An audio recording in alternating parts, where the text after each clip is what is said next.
ప్రియమైన దేవుని బిడ్డలారా, ప్రభువైన యేసుక్రీస్తు నామమున బట్టి మీకు వందనాలు తెలియజేస్తున్నాం. ఈ ఉదయకాల సమయమందు మనం దేవుని వాక్యాన్ని ధ్యానించడానికి ప్రార్థిద్దాం. మహాపరిశుద్ధ తండ్రి, మీకు వందనాలు ప్రభువా. నీ సన్నిధికి మరలా రావడానికి ప్రభువా, నీ బిడ్డలతోటి మరలా కలిసి నీ సత్యాన్ని వివరించడానికి మీరు ఇచ్చిన సమయాన్ని బట్టి మీకు వందనాలు తెలియజేస్తూ, పరిశుద్ధాత్మ తండ్రి, మీరే మీ కృప చూపించి వెలుగును అనుగ్రహిస్తారని యేసు నామమున అడుగుతున్నాం తండ్రి. ఆమేన్. అవును ప్రియమైన దేవుని బిడ్డలారా, అపోస్తలుడైన పౌలు ఒక మాట చెప్తున్నా, నాకు ఇష్టమైన మాట. నేను ఎప్పుడు బలహీనుడనో అప్పుడే బలవంతుడను. దేవునికి స్తోత్రం. నేను ఎప్పుడు బలహీనుడనో అప్పుడే బలవంతుడను అంటున్నాడు. అంటే ఎప్పుడు బలహీనుడు, ఎప్పుడు బలవంతుడు అని మనం ఆలోచిస్తే, మనం ఆత్మీయ జీవితంలో ఒక వ్యక్తి దేవుని చేరుకోవడానికి ఉన్న రహస్యం ఏంటి, దేవునితో నడవడానికి ఉన్న రహస్యం ఏంటి అని మనం ఆలోచిస్తే, ఎప్పుడైతే నన్ను నేను కేంద్రంగా చేసుకుంటున్నానో అప్పుడు నేను దేవునికి స్తోత్రం బలవంతుడైనట్టు బలహీనుడు అవుతున్నాను. దేవుని స్తోత్రం. అంటే నన్ను నేను ఎప్పుడైతే గురిగా నా మహిమ నిమిత్తం, లేకపోతే నా పేరు నిమిత్తం, నా గొప్పతనం నిమిత్తం ఏదైనా చెయ్యాలి, దాన్ని దేవునికి సహాయం కావాలి అనుకున్నవాడు బలహీనుడైన వ్యక్తిగా కనపడడు. కానీ అతనే నిజమైన బలహీనుడు.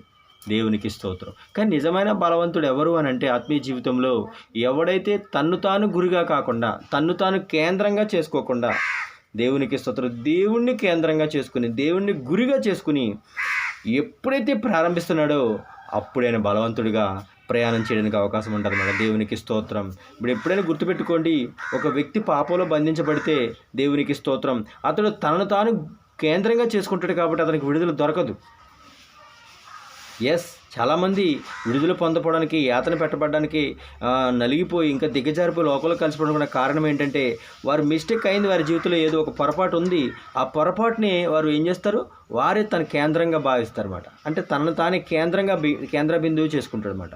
అంటే తన్ను తాను చేరుకోవడానికి ప్రయత్నిస్తాడనమాట. దేవునికి స్తోత్రం. అతనికి ఎప్పటికీ విడుదల దొరకదు. ఎంత ఘోర పాపి అయినా, ఎంత దుర్మార్గమైనా, ఎంత చెప్పరాని పరిస్థితులైనా సరే, ఎప్పుడైనా సరే ప్రభువా నన్ను నేనే కాపాడుకోలేను, నన్ను నేను బలం పుంజుకోలేను, అంటే నాకు బలము లేదు, ధైర్యము లేదు.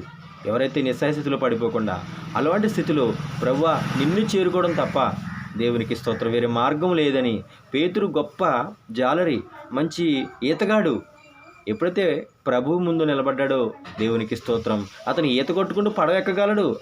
అతను విద్య మర్చిపోయాడు. ప్రభు ఎదుట ఒకటే అన్నాడు, ప్రభువా నన్ను రక్షించు. నిజానికి అతనికి తెలియని సముద్రం ఏమీ కాదు అది. ఎప్పుడైతే ప్రభువుని గురుగా పెట్టుకున్నాడో దేవునికి స్తోత్రం, నీటి మీద నడవగలిగాడు. ఎప్పుడైతే ప్రభువుని గురుగా పెట్టుకున్నాడో తన విద్యను మర్చిపోయి ప్రభు మీద ఆధారపడుతున్నాడు అనమాట. దేవునికి స్తోత్రం. కాబట్టి ప్రియమైన దేవుని బిడ్డలారా, ఈ ఉదయకాల సమయం నందు నీ ఓటమికి, బలహీనతకి కారణం ఒక్కటే. నిన్ను నువ్వు కేంద్రంగా ఎప్పుడైతే చేసుకున్నావో, నీ ఆత్మీయ జీవితంలో నీవు ఎప్పుడైతే కేంద్ర బిందువై నీకు నీవే హీరోగా మారావో అప్పుడు నీవు ఓడిపోతావు. నీవు బలవంతుడైనట్టు బలహీనుడవు. కానీ ఇక్కడ మనం చూస్తే పౌలు అన్నాడు, నేను ఎప్పుడు బలహీనుడనో అప్పుడే బలవంతుడను. అంటే తన్ను తాను ఎప్పుడు కూడా కేంద్రంగా చేసుకోలేదు. తను పిలిచి, తను రక్షించి, తన పాప నుంచి తను విడిపించిన ఆ ప్రభువునే కేంద్రంగా పెట్టుకుని, ఆ ప్రభు యొక్క మహిమని గురిగా పెట్టుకుని ప్రయత్నిస్తున్నాడు. ఎలాంటి విపత్కర పరిస్థితి వచ్చినా, హింస వచ్చినా, ఖడ్గం వచ్చిన, ఉపద్రవం వచ్చినా, వస్త్రహీనత వచ్చినా, ఏది వచ్చినా కూడా ఆయన ఆ క్రీస్తుని చేరుకోగలిగాడు, గురి వద్దకు చేరుకోగలిగాడు.